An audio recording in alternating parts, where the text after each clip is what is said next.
أكبر الله أكبر الله أكبر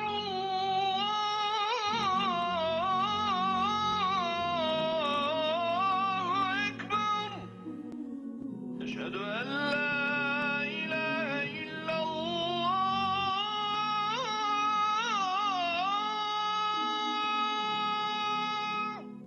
أشهد أن لا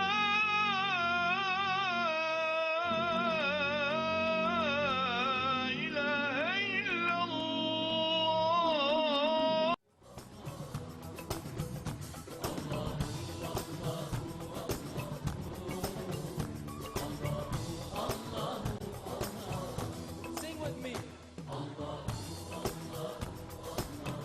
الحمد لله والصلاة والسلام على رسول الله سبحانك لا علم لنا إلا ما علمتنا إنك أنت العليم الحكيم ولا فهم لنا إلا ما فهمتنا إنك أنت الجواد الكريم. Chers frères et sœurs en islam, assalamu alaikum wa rahmatullahi wa barakatuh.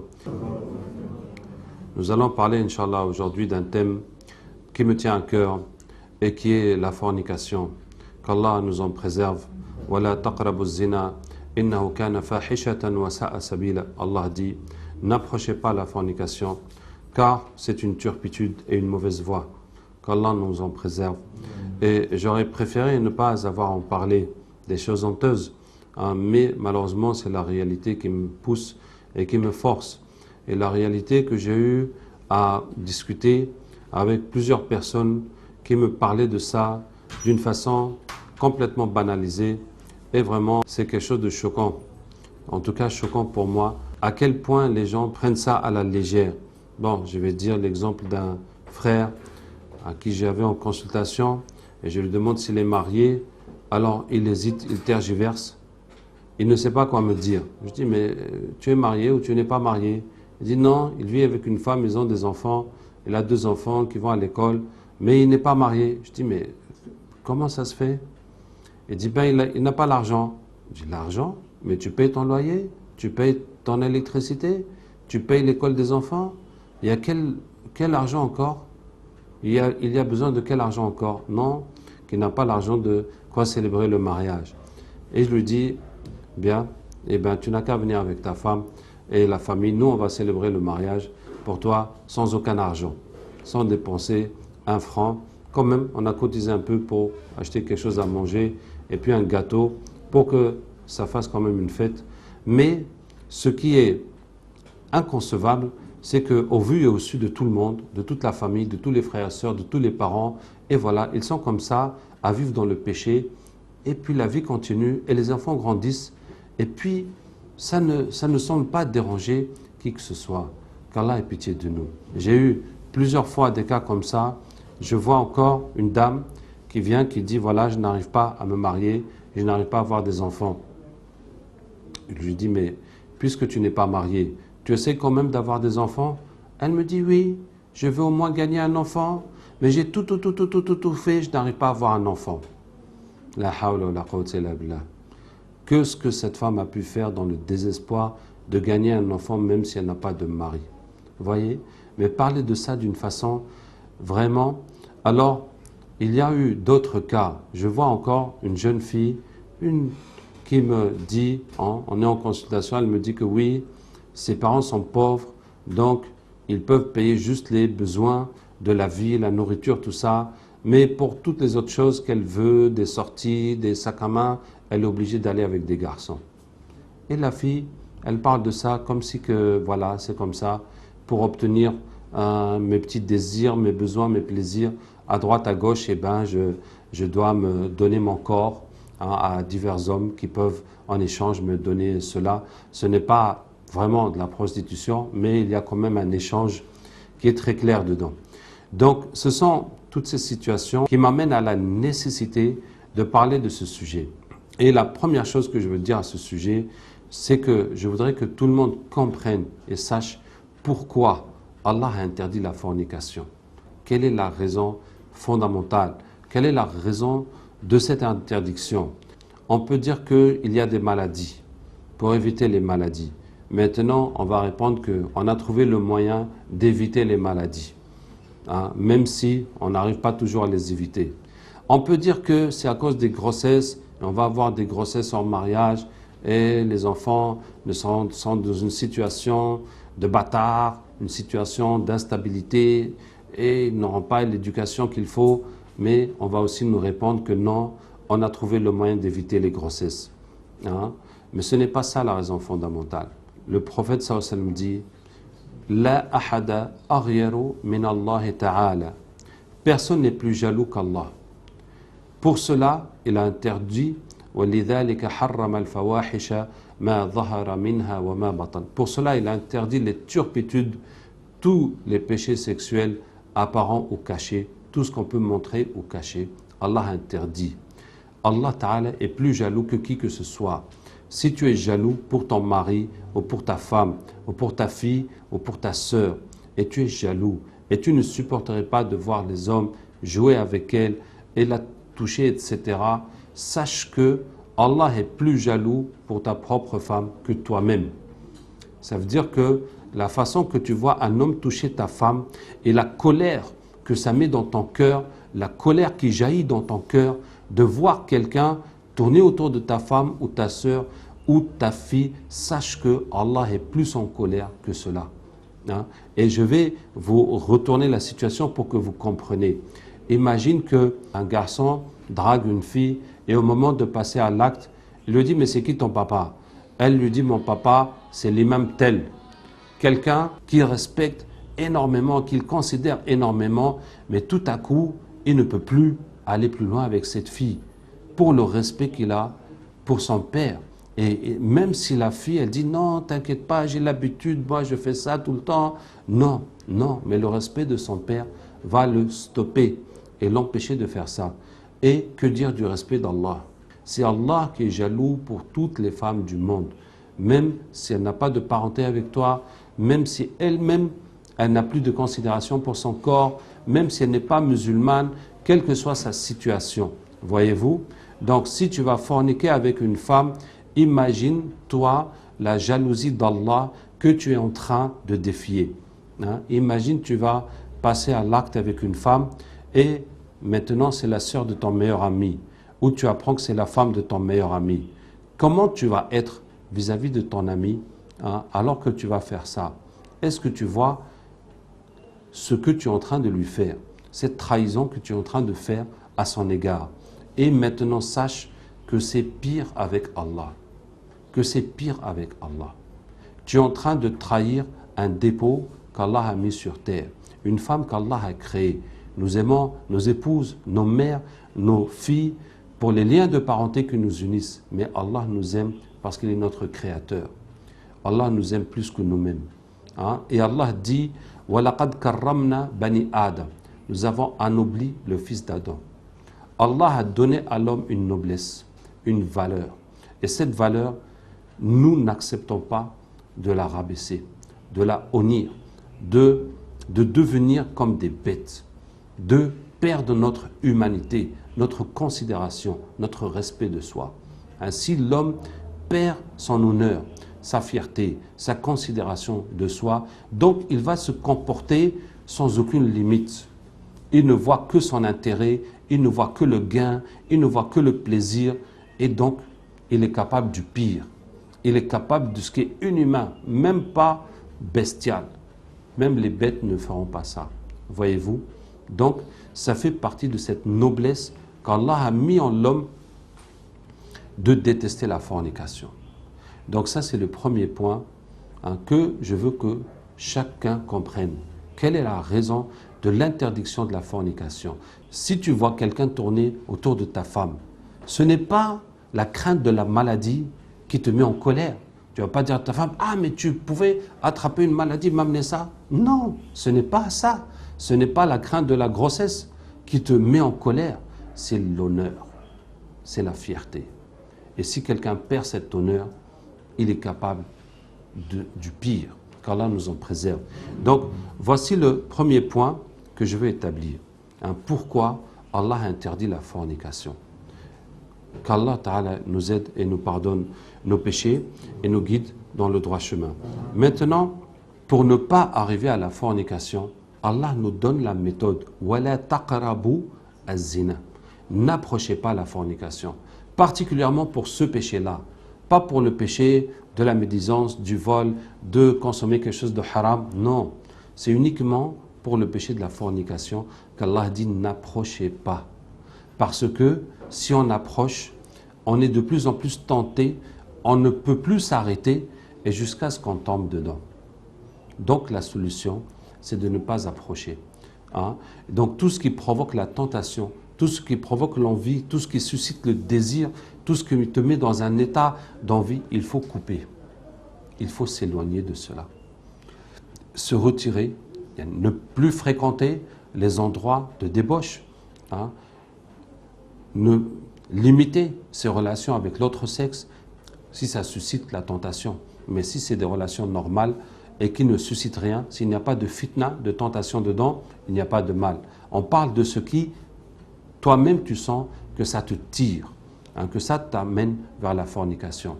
Donc ne plus fréquenter et limiter les paroles, les relations avec l'autre sexe si tu sens que ça te suscite, ça t'excite.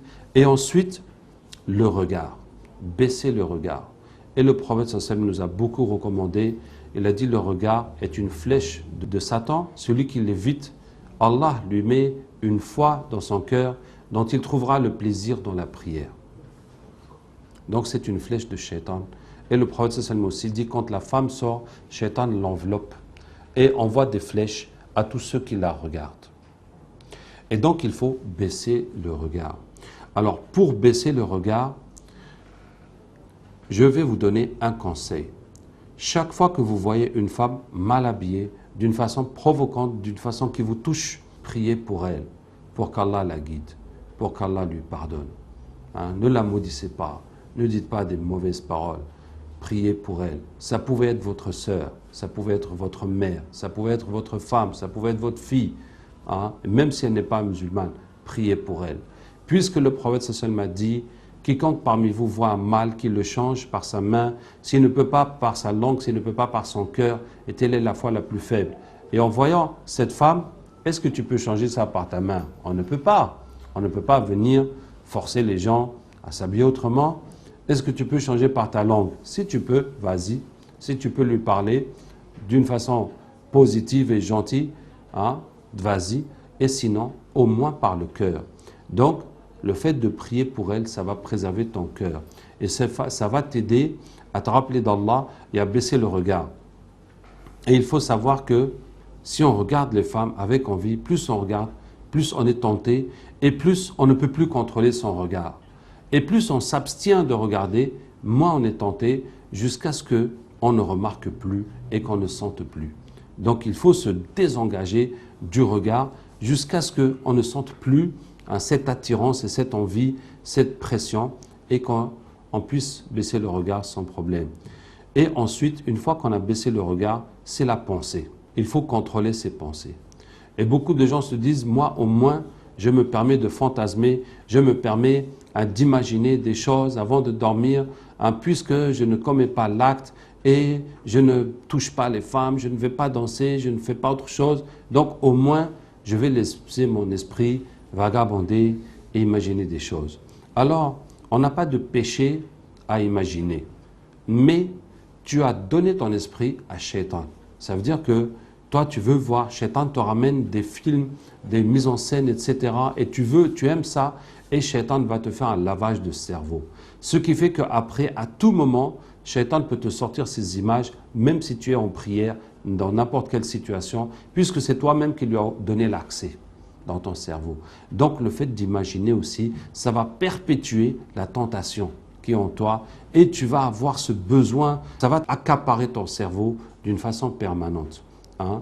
Et il suffit aussi de savoir que tu aimes ce qu'Allah déteste.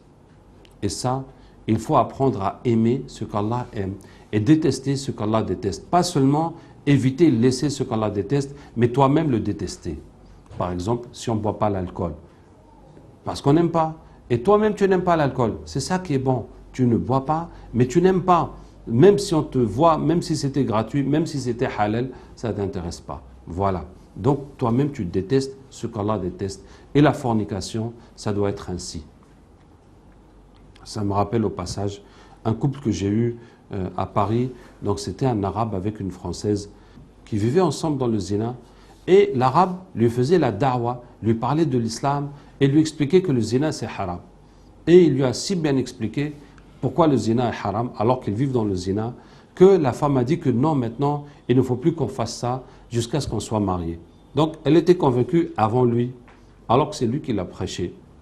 Et la même nuit, elle a fait un rêve. Elle a vu un spectacle horrible d'hommes et de femmes qui étaient nus, qui étaient brûlés, qui étaient torturés, quelque chose d'horrible. Et le lendemain, ils sont venus me voir pour se convertir et aussi pour se marier. Et je lui dis que ce qu'elle a vu, c'est ce que le prophète sallallahu alayhi wa sallam a vu dans son rêve. Parce que le prophète sallallahu alayhi wa sallam a fait un long rêve, et dans le rêve, il a vu des hommes et des femmes nus dans un four, et le feu venait les prendre par en bas, ils essayaient de s'enfuir en haut du four, et puis le feu se retirait, etc. Et c'était les fornicateurs et les fornicatrices. Donc, je lui dis, puisque tu as cru en la parole d'Allah, combien la fornication est mauvaise, Allah t'a montré pour que tu sois vraiment convaincu et que tu saches. Allah t'a montré quelle est la réalité de la fornication, qu'est-ce que ça va donner. Maintenant, je vais parler de l'alternative qui est le mariage. Et la solution de la fornication est de faciliter le mariage. Au temps du prophète sallallahu alayhi wa sallam, tout le monde était marié. Quand les enfants atteignent la puberté, les parents les marient.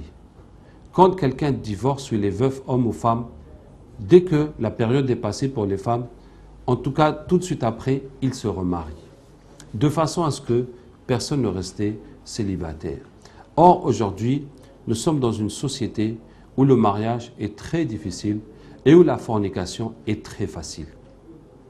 Pas de conditions, pas d'attente, pas de etc.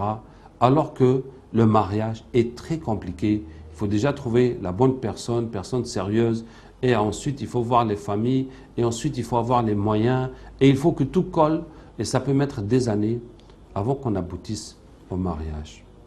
Hein? Et ce que je veux dire, c'est que si on ne peut pas empêcher les gens de forniquer, nous avons le devoir de faciliter le mariage. J'invite tout le monde à méditer cette parole d'Allah, wa ankihu al-ayama minkum. Allah dit, mariez les célibataires parmi vous. Allah donne l'ordre à ceux qui sont mariés de marier ceux qui sont célibataires. Donc ceux qui sont célibataires et qui ne se sont jamais mariés, c'est nous autres qui sommes mariés de les aider. En leur trouvant des conjoints, et si c'est ton fils, ou si c'est ton neveu, ou si c'est ton petit frère, tu vas l'aider. Chacun n'a qu'à aider pour faciliter le mariage. Puisque s'il voulait faire le haram, s'il voulait faire le zina, il ne serait pas venu demander notre aide. Il ne serait pas venu demander notre avis ou notre bénédiction. Donc, puisque c'est le halal qu'ils veulent, nous n'avons qu'à les aider. Hein. Et au lieu que quelqu'un vienne demander la main de ta fille, de ta nièce, tu lui dis, bon, il faut envoyer un boubou pour moi, il faut envoyer ceci, il faut envoyer cela. Tu n'as qu'à toi-même sortir 20 000 de ta poche et lui donner. Et lui dire, tiens mon garçon, je préfère que ma fille soit avec quelqu'un de sérieux et qui veut halal et qui ne veut pas faire des bêtises derrière mon dos, et on va te soutenir. Voyez-vous, hein, il faut que le garçon soit responsabilisé, mais les dépenses excessives, ça n'amène que les problèmes. Et comme le prophète sallallahu alayhi wa sallam dit, إِذَا جَاءَكُمْ مَنْ تَرْضَوْنَ دِينَهُ وَخُلُقَهُ فَزَوِّجُوهُ. S'il vient demander la main de votre fille, celui dont vous acceptez la religion et le comportement, mariez-le. Autrement, ce sera une tentation sur terre et beaucoup de mal. Donc nous en sommes à la tentation à cause de ce mal. Parce que nous n'avons pas respecté cet ordre du prophète sallallahu alayhi wa sallam, et nous compliquons la situation, nous avons des exigences diverses.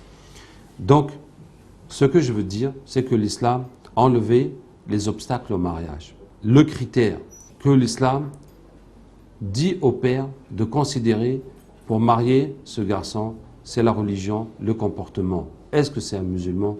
Est-ce qu'il est sérieux? Je vais dire par exemple, des fois, un garçon, une fille ont forniqué jusqu'à ce que la fille est tombée enceinte. Et on dit maintenant, non, on ne veut pas donner la fille à ce garçon, hein, ou bien les parents du garçon n'acceptent pas la fille parce qu'elle a forniqué. Mais lui aussi a forniqué. Puisqu'ils ont forniqué tous les deux. C'est tout. Est-ce que la fille maintenant a besoin de quelqu'un de propre ou le garçon a besoin d'une fille propre? Ils sont pareils tous les deux. Donc, quand on dit quelqu'un qui a la religion, mais la religion doit être aussi en accord avec celle de la fille. Ils doivent être, ça veut dire, similaires. Et du moment que c'est un musulman et quelqu'un aussi de sérieux qui peut travailler, qui peut assumer ses devoirs de mari puis de père, Inch'Allah, c'est ce qu'on demande. Aussi le prophète sallallahu alayhi wa sallam dit « Tazawwaju fuqara yughnikum Allah » Mariez-vous pauvres, Allah vous enrichira. En tout cas, on se marie avec les moyens de bord. Hein? Et c'est ainsi que faisait le prophète sallallahu alayhi wa sallam. Il y a eu, dans un de ses mariages, le prophète sallallahu alayhi wa sallam n'avait pas de quoi faire à manger pour les gens. Et il a dit aux sahaba radhiyallahu anhum que chacun n'a qu'à amener un peu de chez lui, de nourriture, et ils vont manger tous ensemble. Voyez-vous? Hein, voyez-vous? Le prophète sallallahu alayhi wa sallam même qui fait ça. Moi, je ne connais personne qui a fait ça. Et on imagine la honte de la famille, etc. Si on ne fait pas, il faut faire, alors qu'il n'y a pas ça en islam. Il n'y a pas à avoir honte. On vit avec les moyens qu'on a. Et la vie continue. Parmi les causes aussi de la fornication, c'est que des femmes veulent avoir des maris. Et les hommes leur disent, hein, moi j'ai besoin d'avoir des rapports et je ne peux pas rester comme ça. Et pour ne pas perdre cette chance, pour ne pas perdre cet homme, la femme va se donner à lui, en espérant le mariage. Et je vous dis, mes sœurs, ne faites pas cela. Parce que l'homme se retrouve dans la position de facilité. Il a ce qu'il veut sans assumer aucune responsabilité. Et je me rappelle d'une sœur qui me dit que oui, chaque fois elle se met avec un homme, ils vivent ensemble et elle fait tout pour le rendre heureux, elle fait tout pour lui, et puis tout à coup, elle a appris qu'il se marie avec quelqu'un d'autre. Voyez-vous? Hein? Et puis ça recommence avec un autre, ça recommence avec un autre. Et ce que je veux vous dire, ne pensez jamais que le haram va résoudre vos problèmes. Ne pensez jamais qu'en désobéissant à Allah, vous allez résoudre les problèmes de votre vie. Et ne pensez surtout pas qu'en désobéissant à Allah, Allah va mettre la bénédiction dans votre vie. Qu'Allah va vous faciliter le bien. Non, vous avez détruit la bénédiction de votre vie en ayant recours au péché. Mieux vaut s'abstenir. S'abstenir et tu lui dis, si tu veux, tu viens chez mes parents, demander ma main, c'est tout. Et là, vous allez voir s'il est sérieux ou pas sérieux, s'il veut vraiment t'épouser ou pas. Wallahi, c'est ce que je conseille à toutes les sœurs. N'allez pas avec les promesses. Il faut exiger les actes. Hein? Et ce n'est pas une marchandise qu'on va goûter, ou bien qu'on va louer, ou bien qu'on va tester, hein, pour voir si ça nous convient ou pas. Non, on s'engage comme il faut. Et Allah Ta'ala nous a donné une formule pour avoir une bonne femme et pour avoir un bon mari. Puisque un des piliers du bonheur dans ce monde, c'est le mariage. Et c'est le mariage réussi. Et comment avoir une bonne femme, un bon mari? Allah Ta'ala nous dit Al-khabithatu lil-khabithin, wal-khabithun lil-khabithat, wat-tayyibatu lil-tayyibin, wat-tayyibun lil-tayyibat. Les perverses sont pour les pervers, et les pervers sont pour les perverses, et les bonnes sont pour les bons, et les bons sont pour les bonnes. Voilà. Tu veux un bon mari, tu veux une bonne femme, eh bien tu dois être bonne toi-même. Tu dois être bon toi-même. Et tu dois redoubler de piété, de prière, de demande à Allah tabaraka wa ta'ala, d'abstinence, de chasteté, et Allah te donnera le bien. Tu ne peux pas imaginer ou tu ne peux pas attendre, Allah ta'ala te donnera le bien. Parmi les causes de la fornication, c'est les complications des parents. Wallahi, un couple devait se marier, toutes les familles étaient d'accord. Il y a une tante qui dit non, attendez encore qu'elle fasse une année scolaire ou 2 années scolaires encore. Et elle a bloqué tout le mariage. Qu'Allah ait pitié de nous. Wallahi, ce qui est vraiment difficile à comprendre, c'est que tous, quand nous voulions nous marier à l'époque, chacun de nous, avant de se marier, combien il a souffert et combien il a dû passer d'obstacles et de difficultés. Et maintenant que c'est toi qui es en position d'accorder le mariage aux autres, tu leur mets les mêmes obstacles que tu as subi. Hein? Et comment veux-tu qu'Allah bénisse ta fille ou ton fils quand tu le fais passer par cette épreuve? Et nous avons, parmi les choses qui sont horribles, des parents qui acceptent que leurs enfants soient en situation de fornication, mais qui n'acceptent pas le mariage. Hein? Comme un garçon qui a demandé la main d'une fille, et maintenant le père dit « Ah, il faut attendre qu'elle finisse ses études et pour se marier. En attendant, eh ben, s'ils sont ensemble, ça ne pose pas de problème. » En attendant, ils n'ont qu'à forniquer. Subhanallah. Refuser le mariage et accepter la fornication. Hein? C'est une attitude horrible. Hein? Comment peut-on être musulman, se tenir devant Allah? Comment peut-on dire qu'on aime le prophète sallallahu alayhi wa sallam alors qu'on tient de telles paroles, qu'on tient de tels propos?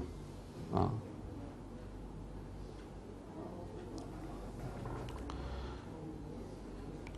Parmi les causes qui incitent les gens à la fornication, il y a aussi la jeunesse de l'âge et l'impossibilité de se marier pour des étudiants. Nous sommes dans une société qui repousse l'âge du mariage du fait des études, du fait de la difficulté à trouver des emplois, etc. Et la solution, en tout cas, les gens vont dans le haram, les gens ne connaissent pas l'abstinence. Donc la solution, si mon fils ou ma fille et ton fils, ils sont dans cette situation, nous autres les parents, nous n'avons qu'à les prendre en charge et les encadrer et les aider et leur faire un mariage et les garder encore dans nos maisons jusqu'à ce qu'ils soient en âge de voler de leurs ailes. Puisque le zina, très souvent, est un fait accompli. Nous sommes devant la situation et donc devant une telle situation, la solution est de régulariser la situation en procédant à un mariage et en encadrant ce couple, en les soutenant financièrement et puis en les aidant à ce qu'ils continuent leurs études et qu'ils volent de leurs propres ailes. En tant que parents, nos garçons, nos filles, nous devons aussi leur donner une éducation dès la jeunesse à ce sujet. Nous devons leur donner une éducation. Nous devons leur en parler, leur expliquer qu'est-ce qui est haram, qu'est-ce qui est halal, quelles sont les limites dans la fréquentation et pourquoi il est ainsi, pour qu'ils soient convaincus et qu'ils adoptent le comportement islamique dès la jeunesse avec conviction. Et si nous faisons la politique de l'autruche et nous refusons de leur dire quoi que ce soit, c'est dans la rue qu'ils vont apprendre, qu'ils vont trouver leurs références, dans les films aussi, dans la télévision, et puis dans l'école, dans un enseignement qui enseigne uniquement comment éviter les grossesses, comment éviter les maladies, et qu'en dehors de ça, on peut faire tout ce qu'on veut. Donc, une façon très simple d'aborder la question avec vos enfants, c'est de dire à vos enfants de n'importe quel âge, qu'est-ce qu'on a le droit de faire et de ne pas faire avec les filles ou bien avec les garçons. Et vous allez voir comment vos enfants vous parlent librement de ce sujet et vous allez pouvoir situer leur niveau de compréhension de ce sujet. Et donc, vous pourrez leur apporter les réponses dont ils ont besoin et les orientations. Et une fois que vous aurez ouvert ce débat, cette discussion avec vos enfants, eh bien, ils sauront qu'ils pourront vous parler de leur cas et de dire oui, papa, en fait, je suis amoureux de ceci, de cela, et puis un garçon qui me cherche, et puis à ceci, et puis à cela. Et au moins, si elle vient te dire à toi ou à sa maman ce genre de situation, vous leur donnerez des meilleurs conseils que ce qu'elles peuvent trouver avec leurs copines ou bien dans la rue. Qu'Allah nous aide et nous préserve. Hein. Comme disait le prophète sallallahu à ce jeune qui voulait forniquer, Allahumma tahhir qalbahu wa ahsin farjahu. Ya Allah, purifie son cœur et préserve son sexe. Qu'Allah nous préserve et qu'Allah purifie nos cœurs et qu'Allah éloigne de nous la souillure et préserve notre société et bénisse nos mariages et marie nos célibataires. Wassalamu alaikum wa rahmatullahi wa barakatuh.